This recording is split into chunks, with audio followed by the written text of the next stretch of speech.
Boa noite a todos. As questões a serem abordadas sobre o Livro dos Espíritos nessa noite nos falam sobre o desgosto da vida e sobre o suicídio. O suicídio visto como o ato involuntário, o ato voluntário, premeditado, de dar fim à própria vida, sempre foi visto como algo reprovável, que contraria as leis de Deus. É por isso que, de uma forma geral, as religiões, as filosofias, a moral, sempre condenou esse ato extremo do suicídio, pelo qual a pessoa põe fim à própria vida, que é o maior patrimônio que Deus coloca nas nossas mãos. Mas todos nós sabemos que muitas são as causas que levam uma criatura a fazer a opção por esse ato extremo. Se nós analisássemos, nesse tópico do Livro dos Espíritos, apenas as perguntas que são formuladas por Kardec, nós já teríamos a noção do quanto são variadas essas causas. Existem os mais diferentes motivos dando causa a esse extremo. Kardec pergunta para a espiritualidade sobre o que acontece com aquelas pessoas que colocam fim à própria vida por causa do desgosto que sentem, por causa do desânimo que sentem perante a vida, ou por causa da incapacidade que sentem diante do sofrimento, dos padecimentos que enfrentam na vida. Ou ainda pessoas que buscam essa atitude por causa de uma vergonha muito grande que o orgulho não deixa assumir, ou então ainda fazem isso por não quererem que os familiares, que os entes queridos passem por uma vergonha muito grande, não conseguem enfrentar aquilo. Muitas vezes fazem até por questões que julgam nobres. Esperam encontrar do outro lado uma vida melhor, ou esperam abreviar o tempo aqui para poder se reencontrar de uma forma mais rápida com familiares que antecederam essa pessoa na outra vida. Procuram, muitas vezes, cumprir um dever que é imposto pela sociedade em que vivem, acham que aquilo faz parte de um cidadão que está seguindo à risca aquilo que se espera dele. Então, se a gente for ver, muitas vezes o suicídio é buscado também como forma de abreviar um sofrimento muito grande que a pessoa se depara quando vê a morte iminente, às vezes no caso de uma doença. Então, ela busca abreviar aquele sofrimento através do suicídio. Então, a gente vê que muitos são os motivos que levam uma pessoa a isso. Diante da visão simplista e pequena que a gente tem ainda de justiça, que nos faz entender, que nos faz atrelar a cada infração de uma lei uma punição, um castigo que merece ser dado, talvez a primeira coisa que nos ocorra diante de atos extremados assim, como o suicídio, seja a pergunta para nós mesmos: nossa, que castigo será que essas pessoas vão encontrar do outro lado? Porque a nossa ideia é essa, que se eu infringir uma lei, e foi uma infração muito grave, o castigo que eu vou receber será muito grande. Talvez isso seja decorrente de tudo que foi incutido dentro de nós pelas próprias religiões, que muitas vezes nos diziam que determinada coisa era pecado, não podia, mas não nos dava uma razão para isso. Então, isso não pode. E dependendo da gravidade, é que eu enfrentaria dificuldades maiores depois da morte. Dependendo da gravidade da minha infração, é que eu receberia o castigo. Então, acontece com a humanidade a mesma forma que acontece com uma criança. Chega um momento em que não é mais suficiente que se diga que determinada coisa não pode, sem que se dê para essa para essa proibição uma explicação lógica, que faça sentido. A criança chega num ponto em que ela não quer saber só se pode ou se não pode. Ela quer saber o porquê. Mesmo porque essa coisa de dizer não pode simplesmente ajuda a reforçar os argumentos de muitos materialistas que se valem dessa razão para dizer o seguinte: por que não pode? A vida é minha, me foi dada por Deus, por que eu não posso? O mesmo argumento, o mesmo sofisma de que se valem as mulheres que defendem, por exemplo, o aborto. O corpo é meu, por que eu não posso fazer com ele o que eu bem entender? Então, coube, de uma certa forma, a doutrina espírita explicar a razão, não de que não pode buscar um ato assim, não que não podemos buscar, mas que não nos é conveniente. Porque, como dizia o apóstolo Paulo, tudo nos é lícito, mas nem tudo nos convém. Então, a doutrina espírita vem através do depoimento dado pelos próprios espíritos que intentaram contra a própria vida, através de todo o aprendizado que esses espíritos tiveram em decorrência disso, a doutrina vem nos mostrar o porquê que nós não devemos nunca enveredar por esse caminho. Porque esses espíritos aprenderam que o sofrimento que eles vão colher depois desse ato não é o sofrimento decorrente de um castigo que foi imposto por Deus. Não. É o sofrimento lógico, numa decorrência muito lógica daquilo que eu mesmo me impus. Do trauma que eu mesmo me impus através do ato que eu busquei. Porque a vida prossegue. A vida não termina com o suicídio. E ela vai prosseguir da mesma maneira que era no momento em que esse espírito se liberou do corpo. Então, o primeiro trauma que o espírito que busca o suicídio enfrenta é esse, o desapontamento, em perceber que tudo continua da mesma forma. Tudo prossegue com o agravante do trauma que ele se impôs. Então, imaginemos o seguinte: uma pessoa que tenta tirar a vida se dando um tiro e ela não morre. O que vai acontecer com essa pessoa? Ela vai, muito provavelmente, acordar no hospital com os mesmos padecimentos, com as mesmas dores, com os mesmos problemas que ela tinha antes daquele ato, agravados pela lesão, pelas sequelas da lesão que ela se impôs. É isso que acontece com aqueles que buscam o suicídio. Eles vão se deparar do outro lado da vida com a continuação de tudo aquilo que sentiam, agravados por aquilo que fizeram, por aquilo que impuseram ao seu corpo agora espiritual.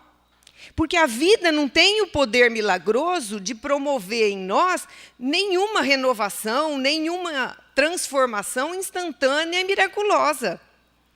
Não, a morte, ela é apenas a sequência da nossa vida numa outra dimensão. Então, esse espírito muito vai sofrer.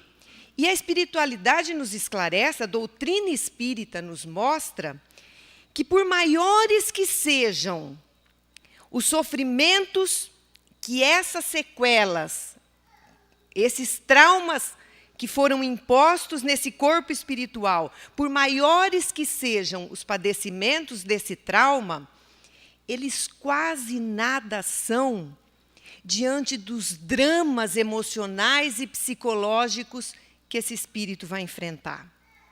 Quando ele começar a tomar consciência daquilo que ele fez. Porque nessa hora de tomada de consciência, o que vai acontecer? A primeira coisa que vai bater é o remorso, é o arrependimento. Um remorso que vai começar a acontecer, por exemplo, a partir do momento que esse espírito for constrangido a entrar em contato com o sofrimento que ele impôs àqueles que conviviam com ele, com aqueles entes mais próximos. Imaginem o quanto esse espírito se sentirá egoísta em perceber que ele levou muito mais em conta a sua dor, o seu problema, a sua percepção, a sua incapacidade, e se esqueceu de pensar naqueles que estavam à volta. Imagine o sofrimento desse espírito entrando em contato com os lamentos, o choro, muitas vezes a revolta, a culpa que ele incutiu naqueles que muitas vezes foram os que devotaram mais carinho a ele nessa existência. Um outro trauma muito grande para esse espírito será a constatação de que, na verdade, as dificuldades que ele experimentava aqui na vida eram um remédio amargo que ele mesmo buscou para crescer espiritualmente falando. Porque os problemas que nós enfrentamos aqui nessa vida são construções que nós próprios erguemos em nosso caminho. Não são fruto do acaso. Os problemas que nós enfrentamos só aparecem na nossa vida por causa da bondade do Pai, que nos dá a possibilidade de buscar a solução para esses problemas. Então, imaginem o sentimento desse espírito quando ele percebe que fracassou, que jogou fora essa oportunidade. Porque é um outro sofrimento. Quando ele se dá conta de que a vida aqui encarnada era a maior oportunidade que ele tinha de crescimento, imagine o quanto ele vai sofrer constatando que ele jogou essa oportunidade fora. E que outra oportunidade como essa talvez demande séculos para se repetir. Talvez a possibilidade de se juntar esse mesmo grupo, nesse mesmo contexto, demande muito esforço, muito tempo. E o espírito jogou tudo isso fora, desertando da vida, fugindo dos compromissos que ele mesmo assumiu, ou, se não assumiu, a que ele mesmo se submeteu. Então, imaginem esses dramas psicológicos vividos por um espírito que já estava sobrecarregado de tanto sofrimento. Mas, analisando esse tema, talvez tudo isso soe bastante distante, bastante estranho para nós todos, que não nos sentimos suicidas em potencial. Porque podemos pensar assim, não, mas eu estou muito longe disso. Não corro o menor risco de dar fim à minha própria vida. Para aqueles que adotam essa linha de raciocínio, vale muito a pena nós nos lembrarmos da narrativa que é feita pelo espírito de André Luiz no livro Nosso Lar. Ele deixa bem claro na sua narrativa que não existem somente suicídios voluntários, deliberados. Existem também suicídios inconscientes, involuntários. E talvez nessa categoria todos nós nos enquadremos. Porque se a gente encarar o nosso corpo como um instrumento que nos foi dado por Deus, nos foi disponibilizado para que a gente possa crescer espiritualmente falando, tudo aquilo que a gente fizer que prejudique esse corpo, ou que coloque em risco a vida nesse corpo, será tido pela nossa própria consciência na conta de suicídio. Nós mesmos nos cobraremos por tudo aquilo que causarmos nessa bênção que é o nosso corpo físico aqui encarnado. Nós mesmos nos cobraremos. E é isso que a gente faz, porque a gente não para pensar muito nisso. Será que a gente para pensar no quanto a gente promove de desequilíbrio no nosso corpo através das posturas que a gente adota na nossa vida? Através, por exemplo, dos riscos que a gente expõe o nosso corpo quando a gente quer momentos, por exemplo, de adrenalina, através da velocidade, do perigo que a gente enfrenta. O desgaste que a gente promove no nosso corpo através dos hábitos desregrados de toda a natureza que a gente adota para a nossa vida, através dos vícios, da busca pela satisfação dos prazeres, dos instintos, que ainda falam tão alto dentro de nós, o quanto tudo isso promove de queima de energia vital e antecipa o nosso retorno para o mundo espiritual. Mas esse desgaste não é só promovido por agentes externos, por aquilo que a gente traz de fora para dentro. Não! Isso também é promovido por aquilo que a gente cultiva dentro de nós. Será que a gente para pensar no quanto a gente se desgasta por causa do cultivo de emoções perturbadoras? O quanto a gente dá corda na nossa vida para emoções que nos deprimem, que nos enraivecem, que nos desequilibram, que nos entristecem. O quanto a gente alimenta tudo isso? Porque, infelizmente, muito pouco a gente faz no sentido de nos apaziguarmos intimamente, de buscarmos uma paz íntima, uma serenidade. Não adianta pensar que esse tipo de suicídio é menos grave do que aquele buscado de uma forma deliberada, intencional. Não, muito ao contrário. Porque muitas vezes aquele suicídio buscado de uma forma deliberada, ele é fruto de um momento de desespero, de insanidade, de culminância de uma obsessão de longo curso, às vezes. Agora, esse suicídio inconsciente, involuntário, é fruto das nossas pequenas escolhas diárias. O que será que é mais grave? Um ato apenas de puxar um gatilho ou de ingerir um veneno? Ou muitos pequenos atos que a gente conscientemente assume todos os dias em nossa vida, em todos os momentos? A gente tem que se perguntar isso, porque essas pequenas escolhas são permeadas pelo tempo, que faculta a nossa reflexão, e, portanto, deveriam amadurecer a nossa escolha. E por que a gente continua optando por condutas desregradas, de toda ordem? Então, o que nós vemos, na verdade, é que essas questões não podem jamais serem analisadas de uma maneira simplista, de uma maneira pequena.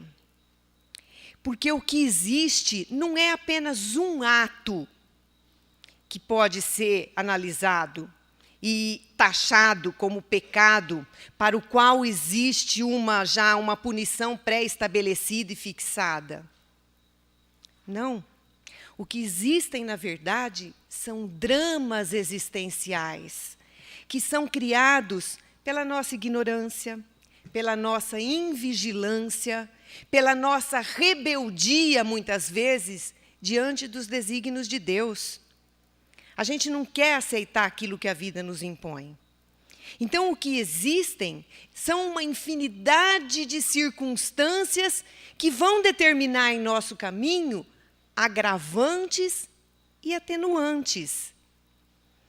E essas agravantes ou atenuantes vão determinar não só o tipo de ajuda que esse espírito vai ter, mas vão determinar também a forma como ele vai ser ajudado, o tempo em que ele vai precisar que isso ocorra, a maneira como tudo vai se processar na vida dele, para que ele possa promover o reequilíbrio daquilo que ele trouxe para a sua própria vida.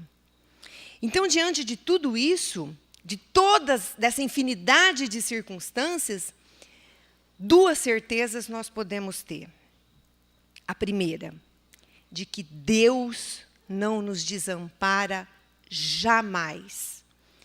Por mais que seja difícil o fundo do poço em que nós nos jogamos, a bondade de Deus sempre terá condições de se impor, nos dando amparo e reerguimento, dependendo da nossa opção pela luz e pela vida.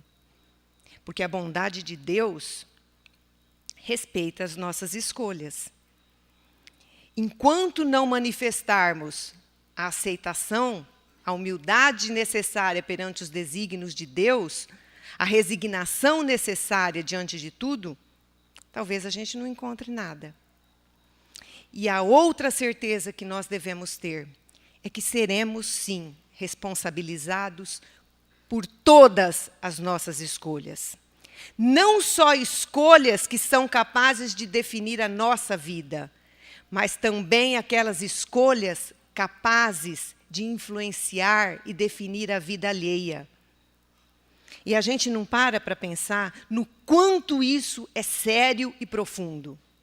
Porque a gente não tem a noção do quanto nossas palavras, nossas atitudes, nossos exemplos geram de desequilíbrio, muitas vezes, nas pessoas. Do quanto de influência cada busca minha promove em todos que estão ao meu redor. A gente não para pensar no quanto isso é sério. Mas o que a gente precisa parar para entender é que se isso tudo ocorre de uma forma negativa, também pode ocorrer de uma forma positiva. Porque não por acaso nós estamos encarnados nesse contexto que o mundo vive hoje.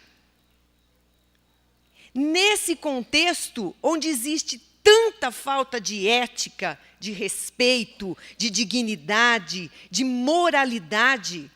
Não por acaso escolhemos nascer nesse tempo e nesse contexto. Temos responsabilidade, sim, perante tudo que desencadearmos, e nos cobraremos por isso. Porque nós temos que ter a noção que as grandes ações, os atos extremados, eles não nascem grandes. Eles nascem pequenos. Se a sociedade enfrenta esse momento tão difícil, é porque a nossa família começou a desmoronar antes. Um organismo só dá sinais de doença quando suas células adoecem. E muito pouco a gente tem feito pelas nossas famílias. É exatamente esse alerta que foi feito por Emmanuel numa tarde na cidade de Uberaba, à sombra de um abacateiro, através do médium Chico Xavier. Naquela oportunidade, eles comentavam o trecho do Evangelho que falava sobre o suicídio e a loucura. E Emmanuel ali esteve pedindo que todos parassem para pensar um pouco mais profundamente na questão da reencarnação. Porque ele nos lembrava que todos nós somos espíritos que já vivemos muitas vidas. E que nós estamos aqui reencarnados junto das pessoas com as quais nós temos débitos a corrigir, corações a acertar. Então, ele pedia que nós pensássemos melhor nisso tudo, porque muitos entraves psicológicos poderiam ser retirados do nosso caminho pela simples aceitação das provações que nos são colocadas. Emmanuel colocava que os jovens, hoje em dia, cada vez mais cedo, estão exigindo concessões, querendo independência. E isso tem promovido, tem descambado para o tema que eles estavam estudando naquela tarde, para o suicídio e para a loucura. Porque a loucura, muitas vezes, é decorrente de vicissitudes que a criatura busca para si, mas ainda não tem maturidade para suportar. Emmanuel dizia que todos nós estamos experimentando como se fosse uma explosão no campo familiar. Todos nós temos nos sentidos mais enfraquecidos. desencorajados diante de familiares com problemas, de filhos desajustados, de pessoas que colocam problemas em nossa vida. A gente não tem sentido estímulo e força para combater tudo isso. E com isso temos buscado hábitos viciosos, menos felizes. E isso tem promovido o desmoronamento de nossas famílias. Na consequência, fazendo de nós criaturas mais infelizes, que estão descambando para o suicídio e, logicamente, para o desequilíbrio mental. Emmanuel dizia que todos nós temos progredido muito no campo da intelectualidade, da compreensão das coisas, no campo material. E ele nos pedia que tivéssemos mais dignidade e força para suportar aquilo que ele chamava de choques familiares. Porque o que estava acontecendo nas famílias é que elas estavam se desestruturando pelo excesso de liberdade dos homens, das mulheres e, cada vez mais cedo, dos filhos também. Isso tudo tem promovido o esfacelamento de nossas famílias. E tem promovido porque nós não temos feito nada para fazer com que essa família permaneça unida. Porque está sendo muito mais fácil para todos nós partir para outra. Buscar outros horizontes. Para que eu vou ficar insistindo numa coisa que já começou a apresentar problema? É mais estimulante, mais sedutor, mais prazeroso buscar um relacionamento novo. Então, a gente deserta daquele compromisso que assumiu e passa uma vida começando de novo. É por isso que ele nos recomendava pensar um pouco mais na reencarnação, porque a reencarnação tem o poder de explicar o porquê de tudo que acontece em nossa vida. Vejam bem, esse alerta foi feito por Emmanuel em outubro de 1984, há praticamente 30 anos atrás. O que temos feito diante desses alertas? Que Deus nos ajude.